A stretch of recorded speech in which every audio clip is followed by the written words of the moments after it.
What are we, baggage handlers? No, the brain has been trained over time. The brain has been trained over time to see something, and it ignites a chemical reaction within yourself. Like you see something and it ignites a chemical reaction within yourself. It could be bad, it could be good. But it's like the thing that is good, that when you see it, you get, a certain way, to the point where it's so subconscious that it kind of takes over. What the fuck is that, bro? You know what I'm saying? Even bad, like let's say, like somebody has a nasty face, and they give you a dirty look. Subconsciously you're gonna feel some type of way. Fucking weird, and it's all a mental thing. Somebody died today in the chess world. Daniel Nardiski died today. He went. In my opinion, he went early, and I saw the news, and I got sad. But if somebody else died who was important, but I didn't know anything about and I didn't have any connection to, because with Daniel, I I used him to learn chess. So by him going to, like, by him dying, I feel the type of way. I feel sad about it. I feel hurt, right? But if it was some random guy who I never had any affiliation or connection to and they died, I wouldn't feel a thing. You know what I mean? I wouldn't feel a thing because my sadness is coming from a block of synapses in my brain, heart wires in my brain, to the point where it gets embedded in my nervous system. It's now such an engraved thought pattern that I don't think about it anymore. It's so engraved in the nervous system. It just ignites, Like you see somebody that you're familiar with, it ignites. And I don't know, it's something very interesting, and I don't think it's something that you can get rid of. It's definitely something that you have to transcend. You can't just dig out your mind. It's too slippery. It's too much. You cannot dig and try to move around. You could only like transcend.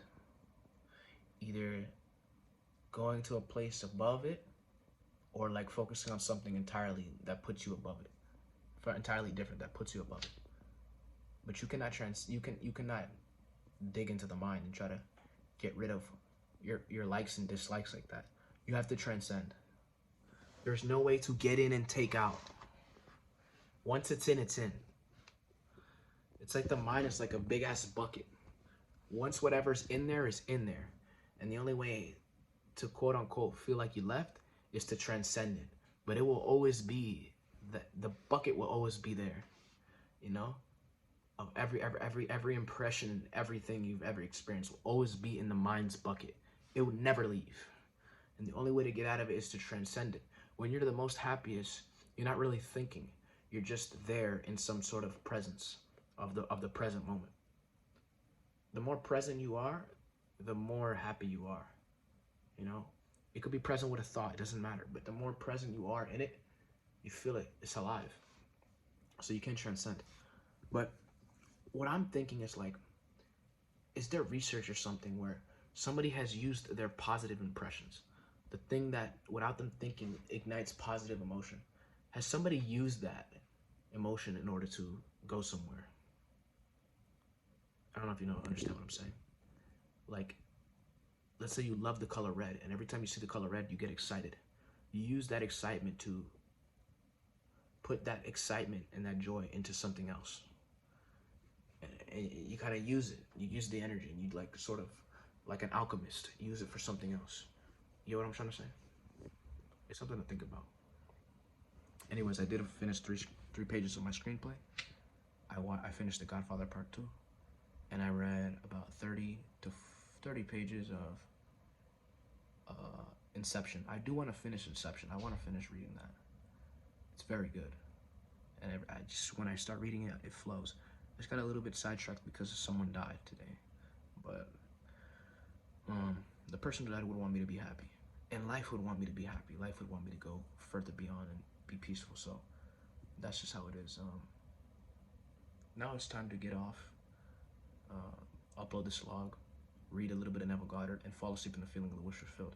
But I learned something when I was trying to fall asleep in the feeling of the wish fulfilled yesterday, and that is never underestimate the power of back pain. Never underestimate the power of a back pain.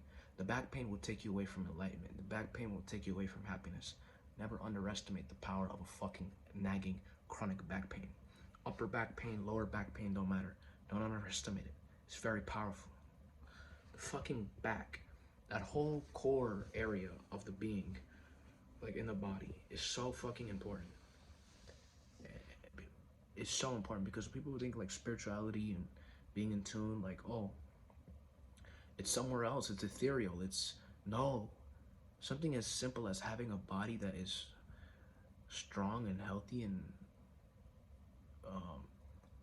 well lubricated is very important to spirituality. That's a whole aspect of spirituality, is being healthy in the body. So a back pain, although it could be transcended because it's just a body part, if you have a healthy, well lubricated body where you have no back pain and just good, you know, very, very, very advantageous in terms of spirituality.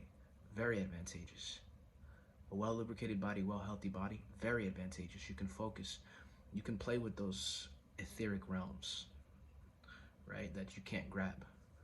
Body is number one, you know, like that is the number one thing. If healthy body, lubricated body, you have a good life just with that alone. Most people, they have like very lethargic and cricket and cranky bodies, including myself. I have a fucking back pain. Like, I'm 23. What the fuck? Anyways, that's all I have to say. That's all I have to say.